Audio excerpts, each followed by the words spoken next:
The record of Ragnarok is actually quite interesting. There's a fight between the gods and the human realm. This battle will decide their fates. Let me not lie, this show was hard to understand sometimes, but I will make it easy for you. This is just for season 3. Okay, let's go. I just decided to skip season 1 and 2 because season 3 is the latest one. Okay, let's start now. And remember, guys, this is my favorite character. The score is equal, 3-3. And me, I'm still confused how the humans are tied with the gods. It might seem that these gods are weak, but look at the people who fought for the humans. We have Jack the Ripper, Adam, and this samurai guy. Guys, the humans are not playing. In the first scene, we see Zeus, Ares, and Hermes. They are pondering which god will fight next. Then Hermes sends a signal to Ares, so bro thinks he will be the next fighter. Ares, who we will call Bonehead, starts inner monologuing for no reason. Bonehead decides to fight, but Hades just cuts him off and takes the fight instead. They were shocked he wanted to fight as he's one of those strong, quiet types. But he wanted to activate because his brother Poseidon got killed in the last battle. He wanted revenge. We switch over to the human side and we see these 3 girls. Take notes, the one with pink hair is a man. Name speedrun. Brunhilde, Nostradamus, and the other girl. Brunhilde is the one who decides who fights for the humans. And since Hades is the king of Helheim, she picks a king to fight the next battle. The guy that they picked just walks through the wall all nonchalant like. He somehow finds his way to the god's VIP lounge. Bonehead was confused, so he was like, "Little human, these are the god's VIP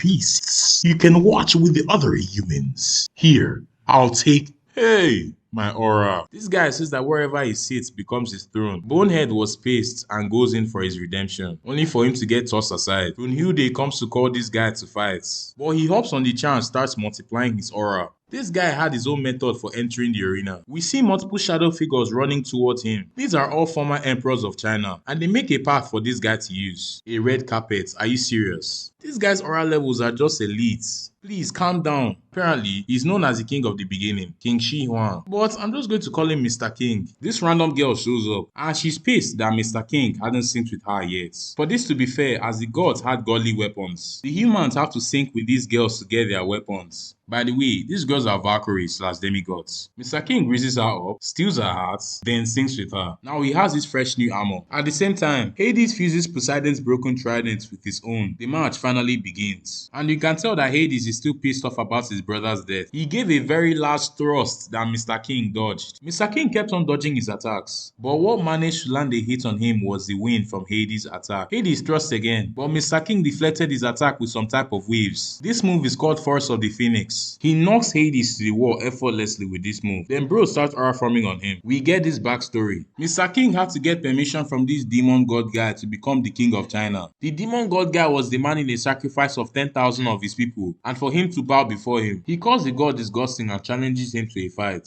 After 6 days, he defeats the demon god guy and claims the title of king of the beginning. While fighting the demon god guy, he mastered his technique. Hades asks Mr. King what it means to be a king. He says that a king is someone who never wavers, never bends, never relies on others, and always defends his people. He started laughing because those were the exact same traits as his brother Poseidon. Hades locks in and brings his spear down on Mr. King. Mr. King tries to deflect his attack again, but Hades pulls his spear back, making deflecting it impossible. He manages to knock Mr. King to the floor. Mr. King was not doing well, but my guy just stands up again. Then he removes his blindfold and shows us his eyes. No gay stuff, but this guy is just handsome. Hades starts his bombardment again, but Mr. King is just dodging. Hades brings his spear down. Mr. King is getting crushed, even though he's trying to deflect it. His eyes start glowing, then he spits out this puff of air, and somehow this gave Mr. King the upper hand and put Hades up in the air. So Hades got down slammed, and somehow Mr. King also got damaged. But bro pushes on for another attack. Mr. King spits out another puff of air, which hits Hades and does a ripple effect on his body. Hades somehow misses his attack. Then Mr. King does a 2-finger pistol for Hades. This attack did some damage. Apparently, Mr. King's stinky breath can disrupt the flow of techniques. He also uses his eyes to know which point to target. Mr. King inflicted self-damage again. This is in the same spot that he hit Hades. This story will explain why Mr. King inflicted self-damage. During one ancient battle, the Chain General had 550,000 Zhao soldiers buried alive. A royal chain man was held hostage in Zhao, but bro was busy with this dancing girl. Baby Mr. King's father left him and his mother when he was 2 years old. The dancing girl mother also left with some other dude. We see Mr. King's day in the life in enemy territory or Zhao, because Mr. King is apparently Chain royalty. So So Bro is their hostage. The guards were pissed because they had to guard a boy from chain. Mr. King meets this lady who is mid at best. Her name is Chung Yan. She's going to be his caretaker from now on. They go to the markets and we learn that everyone hates Mr. King because he's from Chain. Remember, the Jaos hate the Chains because of what the Chain King did to the Jao soldiers. Later that night, Chung Yan sees that Mr. King has scars on his body. Apparently, Mr. King had this rare condition where he feels the pain that other people feel when he looks at them. So other people's wounds become his own. Since the Jao people hate him so much, it manifests as scars. Chung Yan feels bad for him, so she gives him some motherly love. She gave him a headband to ease his pain. Chung Yan treated him like her son. This was some genuine moments. Mr. King was finally having fun in his life. His father randomly became king, so Bro was summoned to become the prince. As they were going to Chin territory, they were ambushed by the Zhao because they still wanted revenge. Mr. King wanted to square up, but Chung Yan was having none of that. She steps up instead and starts packing these guys up. But they pull the Uno reverse. Apparently, Chung Yan also hated Mr. King, but after staying with him, she started to love the boy, like a mother to her son. Sadly, she ends up passing away, and this was honestly hard to watch. She tells him to be the greatest king that ever lived. At the age of 12, Mr. King's father died, so Bro had to become the king. How does a 12-year-old have this much aura? Back to the fights. So Hades charges again. Mr. King spits more air bullets, but Hades parries them. Hades sends his knee straight to his face. He tries to block it, but it still connects. He sends another attack his way, but Mr. King uses an air bubble to disrupt his attack. Then he uses Tiger Kick to blast him back like a football. Hades slashes himself and starts spreading his arms like a freak. Mr. King also got damaged because of his condition. Hades charges again. Then Mr. King spits out another air bubble, and Hades manages to cancel out the effects. Bro sends a counter, but Mr. King manages to dodge it last second. This freaky guy Hades coats his weapon with his own blood. This made his weapon way stronger. Remember, his blood is his life energy, so if he runs out, he's cooked. Hades lunges again with his upgraded spear. Mr. King tries to deflect it, but Hades' attack pierces through his armor. This damages his shoulder. Apparently, Hades is the god most trusted by the gods. So in this backstory, there is another war. It was between the giant race and the gods. The gods were getting boomed by the giants. We see the gods trying to plan a strategy to defeat the giants. Zeus was the king. The Zeus guy has muscles on his muscles. At the same time the giants were attacking, the Titan gods escaped from a prison in Helheim since the gods were busy fighting the giant race. Hades decided to solo take down every single one of the Titan gods. The Valkyrie girl turns into a sword for Mr. King to use. Guys, this golden sword was so fine. Anyways, Hades charges again. Then Mr. King swings his golden sword. Hades overpowers Mr. King and does surgery on his arm. Mr. King powers through even with one arm. Hades charges again with his final attack. Mr. King tries to parry his attack with his sword. He now spits out an air bubble that manages to disrupt his spear. Mr. King manages to destroy Hades' spear to pieces. He does a surgical operation on his chest. What an amazing victory. The gods were honestly dumbfounded that a human beat Hades. Humanity is now ahead 4-3. Beelzebub declares that he will be the next fighter on some aura movements. Brunhilde goes to fetch the next fighter. She passes through this futuristic entrance. The next fighter is known as a real-life magician, Nikola Tesla, the genius scientist. He was here calculating the design for a new suit,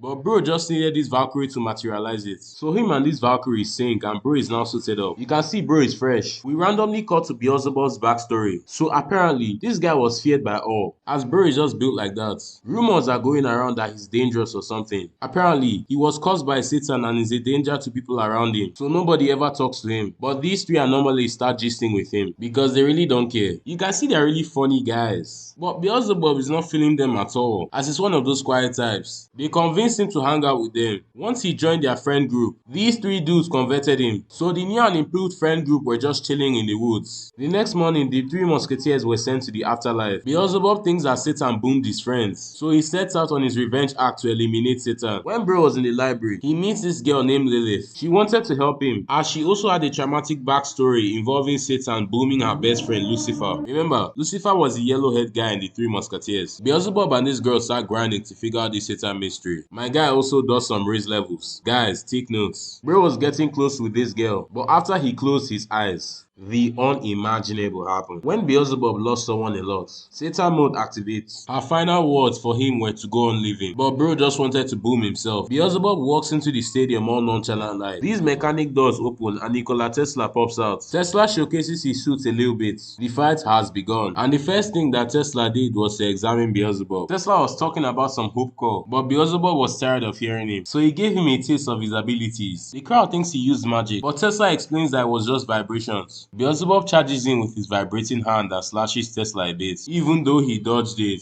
Tesla locks in and boosts forward and punches, but Beelzebub dodges it easily. Just keeps on dodging Tesla's plasma pulse punch, PPP. Tesla is really bad at naming things. Tesla goes in again and uses plasma pulse jet punch, but bro just blocks that. Then Tesla uses plasma pulse punch twin. Beelzebub blocks his attack and down slams this guy, putting him on his knees. This was some mad aura loss. If Beelzebub's staff is in his right hand, his vibrations is used for offense, and in his left hand is used for defense. Tesla is just amazed of his abilities. He stops playing around and creates this electric cage called the Gematria Zone. This technology allows Tesla to float. Tesla bursts forward and punches again. Then Beelzebub uses his shield to block, but somehow he ends up taking damage. Since Tesla is floating, he can accelerate and change directions very fast. Tesla punches again and lands a hit on Beelzebub's face. He pounces again and barely dodges an attack from Beelzebub. Tesla starts spinning in the air. Then he swirls into Beelzebub with his plasma pulse punch surprise. After this, Tesla starts making after images. He goes in with a backhand blow, but Beelzebub still manages to block it.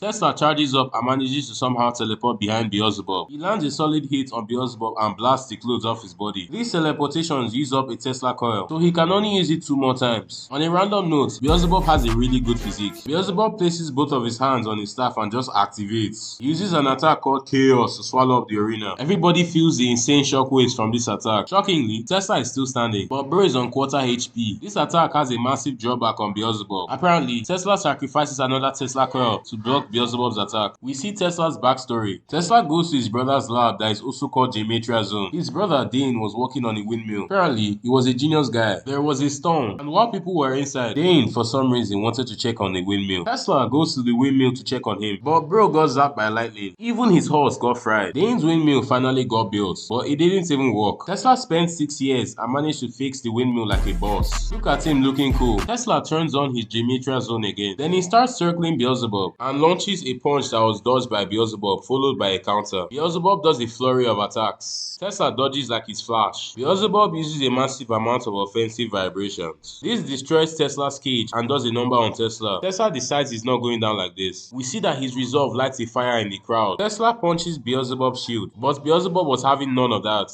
He goes in for a vibration slice, but Tesla bounces back. Instead of punching his shield, he teleports only his face behind Beelzebub. He punches in 2 directions using plasma pulse punch cross. Beelzebub somehow blocks the attack and lands his final hit, vibration 2-finger pistol. This is the end for bro. Tesla wanted to go out in a bang, so he starts giving this motivational speech as the crowd were crying. Tesla went out like an absolute G. The score is tied again, 4-4. After the battle, Buddha came to ask Brunhilde about her ex, Siegfried. He wants to know whether there is a connection between Siegfried and the battle between God and man, Ragnarok, but she denies it flat and claims that Siegfried isn't her ex. Buddha's brain explodes. We cut over and see Siegfried in a prison cell, chained in every possible way, and we don't know why he's kept here. The gods go to fetch the next fighter. They walk through this beautiful landscape and they see Apollo chilling with his girls. Look at this guy's Giga Chat physique. They tell bro to come and fight, so he rises to the occasion. Brunhilde comes to call the next fighter for the humans. We see these 2 giant warriors open the door. They come in and what we see is crazy. These buff men pulling boulders with their teeth, others testing their titanium abs. These guys are training like mad. We see King Leonidas resting and reading. They ask him to come and fight, but bro is not ready for that now. Brunhilde rage baits the guy with a picture of Apollo. I think he has a beef with him. Bro just stands up like a top G, snuffs out his cigar, activates, and leaves. So Leonidas is going to fight. His Valkyrie shows up. Both him and his Valkyrie behave stubborn, so they fight for a bit before they sink. Leonidas pulls up into the arena with a cigar. Apollo comes in next, and this guy shines like the sun. These girls do a good job of revealing him. Bro is trying to look good for the ladies. They stand and size each other up as the match starts. Leonidas wastes no time. He attacks immediately the match starts. Because of this, Apollo compares Leonidas to a dog that can't heal. Leonidas puffs out smoke like a chimney and starts attacking Apollo with a shield. Leonidas says he wants to make him pay. This is what their convo is like. If you truly want your dressing,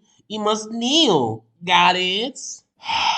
Shut up, bro. You know I still hate you. We get this nice backstory. 300,000 Persian soldiers were approaching Sparta for war. The elders were telling this Spartan that they were going to wait a few days to avoid divine punishment, because Apollo commanded them to halt all military action in these days. The show did not clarify the number of days, so they made these days into a festival to honor Apollo. King Leonidas didn't care about Apollo or his divine punishments. He destroyed the statue of Apollo with his fist in a single punch and walks away from the debris like a Sigma. Then he set out alone defying the god Apollo. 300 of his men later came and joined him. Him and his men marched off to war to fight against the 300,000 Persian soldiers. Regardless of their situation, they all charged into battle. They all got wounds, but they tried. Back to the fight, Leonidas turned his shield into a buzzsaw to give Apollo a fresh cut, but he stops it nonchalantly. He pumps his shield forward and does some damage to Apollo. Apollo balances. Then Leonidas sends the buzzsaw like a bowling ball, but Apollo dodges it with flair. Apollo uses golden threads to make gauntlets. Leonidas gets irritated by Apollo, so he starts this barrage of attacks. And this guy Apollo starts dodging like Muhammad Ali. Well, Apollo is the god of boxing. He appears beside him and gives him a left to his face. Leonidas uses his shield to counterattack. He circles Leonidas and bombards him with endless punches. Some of the Spartans think the fight is not fair because Leonidas fights best head on. Apollo guy hears this, so he uses his threats to create boundaries. This really pisses Leonidas off, but Apollo just wants to impress the audience. Leonidas locks in on this evil grin. Leonidas wants Apollo to grovel at his feet.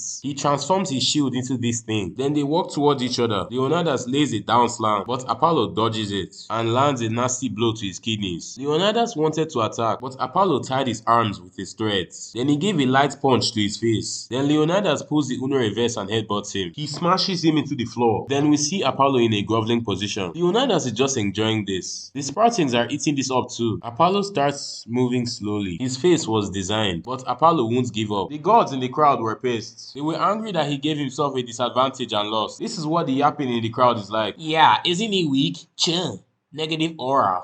Apollo, you don't know your place, bro. Bonehead was pissed because apparently no one knows his place more than Apollo. In this historic backstory, there is a stone structure with these inscriptions. Know yourself, bro. And this was a message from Apollo. So everybody is just praying to this statue of Apollo. They thought that this message meant, hey, humans, chill, bro. Don't ever step out of line. But this is not what it means. Apollo tells this monster called Python that it means that those who truly know themselves can surpass themselves. I know it's confusing, but this guy Apollo was not born special. Bro had to grind to become one of the top 12 gods. And the only way for him to ascend was for him to truly know himself. If you're wondering who Python is, it's this ugly monster that was hated by the gods and the humans. Cut back to the fights. Leonidas starts bad-mouthing Apollo, but bro got tired of hearing him speak. Apollo summons his golden mechanic statue. I can't lie, this thing was massive. The statue starts using threads to weave him a bow. He loads up an arrow made of lights. Then he fires his bow like Hawkeye. And in the blink of an eye, Apollo did some chest surgery. Apparently, Apollo's arrows are faster than lights. Apollo sends way more arrows. Leonidas manages to block most of them, but he still takes heavy damage. He somehow manages to send one of Apollo's arrows that's faster than light straight back at him. His reflexes are mad quick. Apollo might actually be cooked for real. I don't know what juice this guy is drinking, but he somehow manages to stand up again. He said that he hates Leonidas because he's a twisted man. Both of these men are reaching their limits. Leonidas' shield upgrades to max level. His plan is to move in like a rhino. Meanwhile, Apollo's statue turns into a massive bow. You guys can guess who is the arrow. So bro is about to lock in. This is the ultimate showdown. Mega arrow versus mega shield. This clash was epic. Apollo managed to break bro's shield and land a nasty blow. Leonidas lost this one, but he tried though. We see him disappear honorably as his soldiers cried. I felt this loss the most. But this guy Apollo is just getting flowers. And you know bro had to do something for the ladies. We see Brunhilde in this futuristic room, and she has decided that the next fighter will be the world's greatest swordsman. This is going to be in season 4 though. You guys have to wait a bit.